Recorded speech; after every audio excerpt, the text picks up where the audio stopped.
Hi, my name is Kipton Courier. Welcome to the world of beauty and magic. This is a YouTube channel where we meet interesting people and we see the places that they bring to life through their creativity. And sometimes we meet people through books, and sometimes we meet them in their studios or their homes or the places where they work. And so today, the title of this episode is How the White House Becomes French. Or became French in a way, because I don't think it's the French vibes are no longer there. But we'll get to talk about it in this book. And this book is called Designing Camelot, The Kennedy White House Restoration. It's by James Abbott and Elaine Rice. It's from 1997, which feels like it should only be 20 years ago, but I think that's 30 years. It's just so weird. Right? I think what's interesting about this book, it talks about the process of not redecoration, but restoration that Jackie Kennedy really led during her brief 2 years in office with her husband as First Lady. And I think what's interesting about this book is there's so much drama. It really gets into a lot of drama, but we're gonna scoot on by and look for the most important parts. And I can't wait to show this to you. So the restoration idea and organization, I'm gonna read just one paragraph from here. On February 23rd, 1961, Jacqueline Kennedy launched the most historic and celebrated redecoration of the White House in its history. The White House announced Ms. Kennedy's plans to locate and buy the finest period furniture with which the historical integrity of the Executive Mansion's interiors would be restored. The White House press release issued that day said that a 12-member committee had been appointed to advise Mrs. Kennedy on the selection of appropriate furnishings to raise funds to buy pieces targeted by its members. The committee was chaired by Henry Francis DuPont, the multimillionaire from Wilmington, Delaware, and the premier collector of Americana. And we'll go more into that. And so I talk a lot about the impact of winter tour on pretty much everything. I think I'm part of my whole career pivot started when I went to winter tour, 2 years ago, and it was so beautiful. I cried when I walked in, and that really led to a lot of beauty and magic in my life. And so I love sharing these books with you. If you like these episodes, please hit subscribe, hit a like. Also, I love comments. They're a lot of fun too. I love reading how you connect with these or questions you might have. And so thanks for following along on this journey. Now let's get down to it. So Jacqueline Kennedy was not the first lady to attempt a historical approach. In 1924, Grace Coolidge, wife of President Calvin Coolidge, appointed an official committee of advisors to the White House to select historical furnishings for public rooms. The committee was comprised largely of wealthy patrons of the arts, several of whom supervised the installation of the American Wing in the Metropolitan Museum of Art earlier that year, that sparked a sensation for early American design among antiques enthusiasts. In both aesthetics and methodology, the Coolidge refurnishing anticipated the Kennedy restoration. Like Jacqueline Kennedy, Grace Coolidge envisioned a historical redecoration featuring colonial American style. The project went awry when a major controversy developed between two factions within the project. Antiquarians wanting to obliterate any reference to pre-World War I imperialism and restore the rooms to colonial simplicity.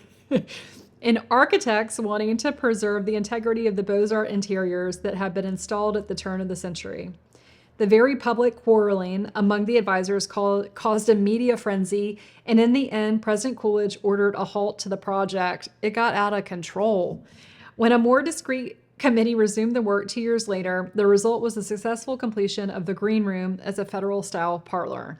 So Ms. Kennedy was a sharp woman and knew what she was up against. I'm sure she had been briefed on the difficulties of the past one. And so I love how when she moved in, she really wanted to start making it her own in a lot of ways. And the Kennedy style was such a huge part of their leadership, really. I think everyone, wanted to dress like them and be like them. And they were, I think at the time, I make this up. So, if you're really into this, and was Jack Kennedy the youngest president that we had? I believe he was like 42, maybe. He may have been one of the youngest. So I think a lot of people were identifying with them. And I like to talk about how she first moved in and blew her budget. So it did not take Jacqueline Kennedy long to hide the signature pastel of her predecessor under new slipcovers and upholstery and to remove the department store furniture that dominated the family quarters. Miss Kennedy wasn't having it.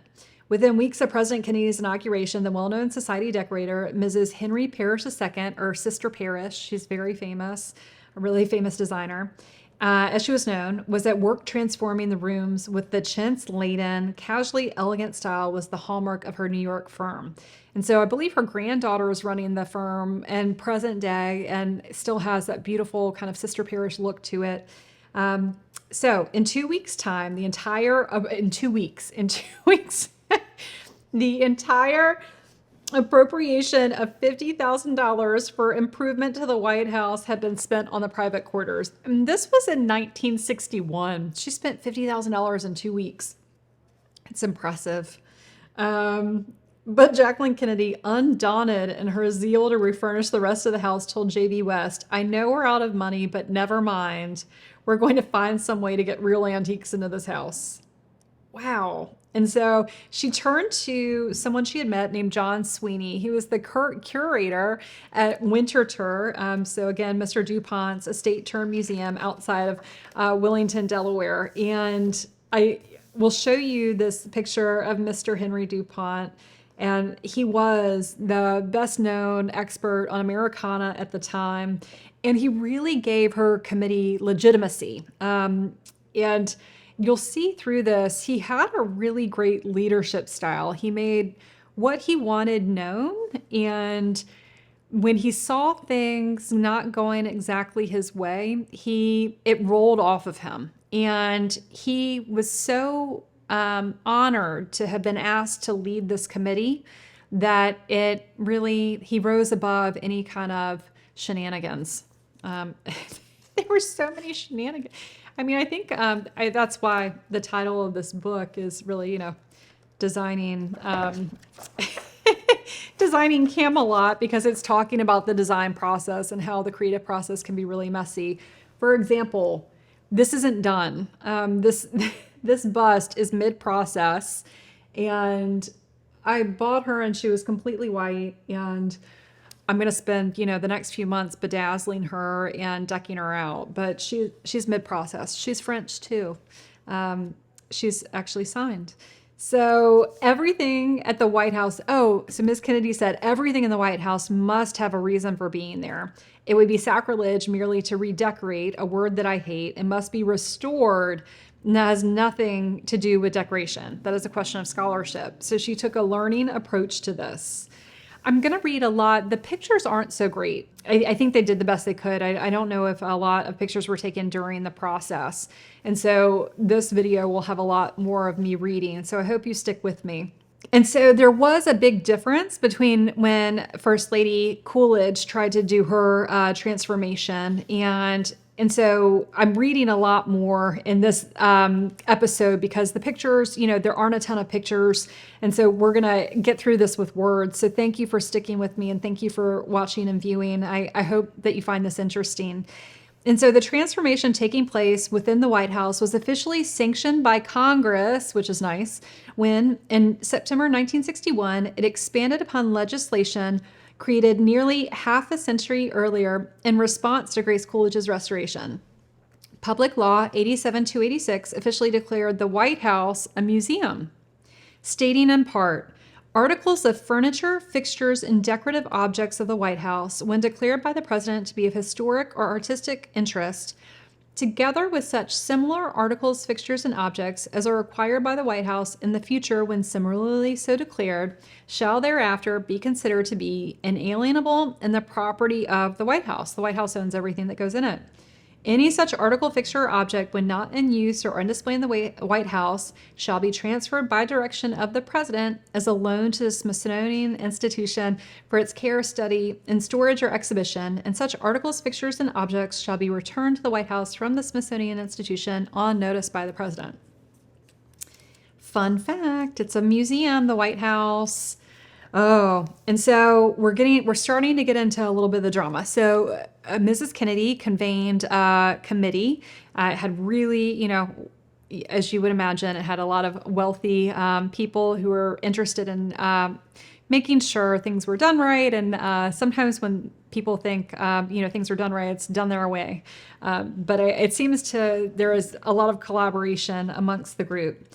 So the most significant advisor to the White House project, aside from Henry Dupont, was Frenchman Stéphane Boudin, a favorite society decorator of the time whose work was especially admired by Francophile Jacqueline Kennedy. So Francophile means someone obsessed with France and all things French.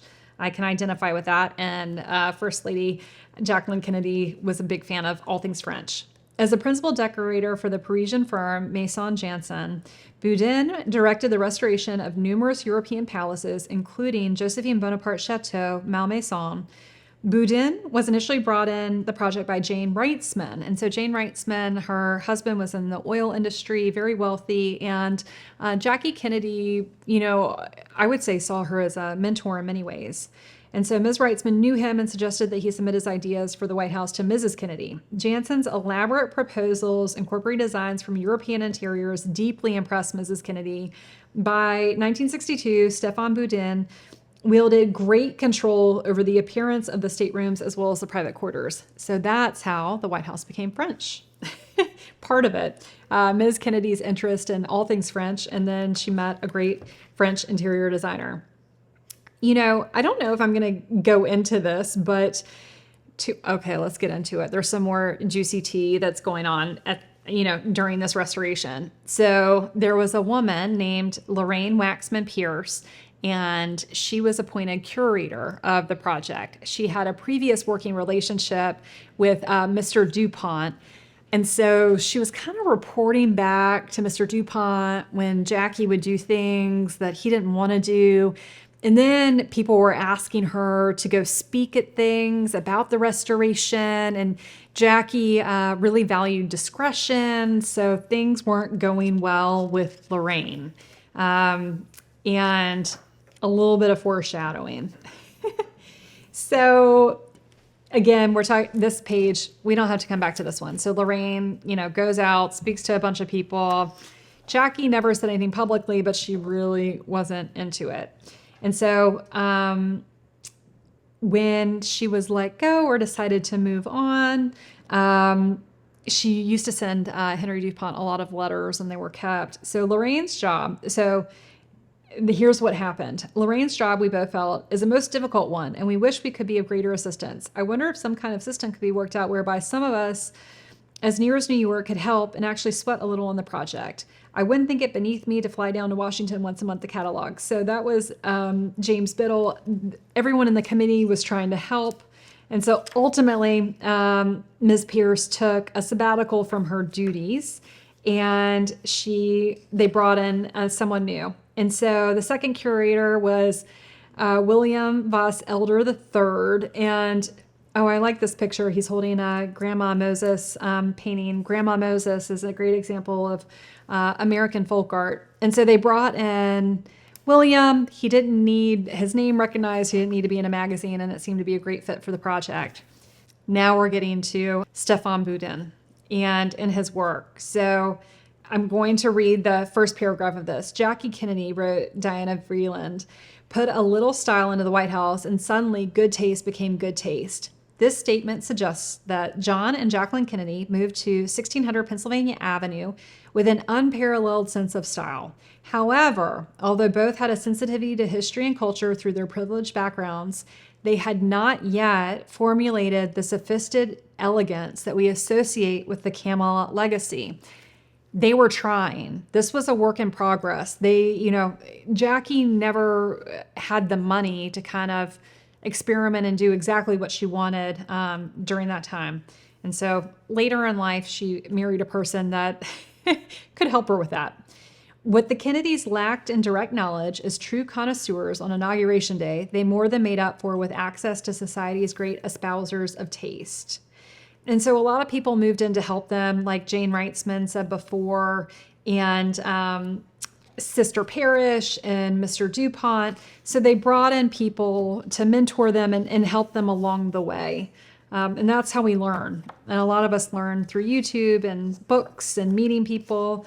That's why I love this channel. So now we're going to start getting to some of the rooms. And so this is the completed installation of the state dining room. And when you look at it, it looks French. So, I mean, it's beautiful, but it looks like it could be in a palace in France. And there was, some controversy over the mantel. And it's funny how dramatic this book is. And then we go back, and I'm looking at the East Room now with President Kennedy inside of it, and it looks like you could be in a French palace, which I love. Hence the title, How This Became French. Again, looking at the East Room mantel that was marbleized. I think we might get into this later, but after President Kennedy's assassination, they were very gracious, and Jackie really did complete the work in a lot of ways to finish the project that she started. And so again, we're looking at the East Room, and there was a gentleman in New York City named Paul Mano who worked for Jansen's Paris office, but he worked out of New York, so he was also very intimately involved. But this is, so gorgeous, this East Room with the big chandelier. All right, we're going to get into more of the rooms. And a lot of these are pictures in black and white, unfortunately. And so this is the Red Room. Perhaps there is no better example of the grandeur and drama sought for the Kennedy presidency than the redecoration of the Red Room. It was the first of the White House's staterooms to be completely redecorated, and because of it being the first to be redefined with regard to the Kennedy aesthetic, the Red Room served as a testing ground for the diplomacy that was inevitably developed among the numerous authorities, advisors, and decorators involved with the restoration project. The Red Room also served as one of the few White House rooms for which the First Lady's preference for things French was welcome. It remained her favorite of the estate rooms. Here's a really beautiful rendering. She was very proud of it. It was actually her Christmas card in 1962 with our appreciation and best wishes for a happy Christmas, Jacqueline Kennedy. It's really special piece. Oh, and then there's Mr. DuPont and Mrs. DuPont. I don't think I've ever seen Mrs. DuPont before. And so there they are in the Red Room. That was important to have them there together.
And so this is actually a piece of French ceramic. And I love it so much. I bought it at High Point Antique and Design Center, and it's Saint Clement.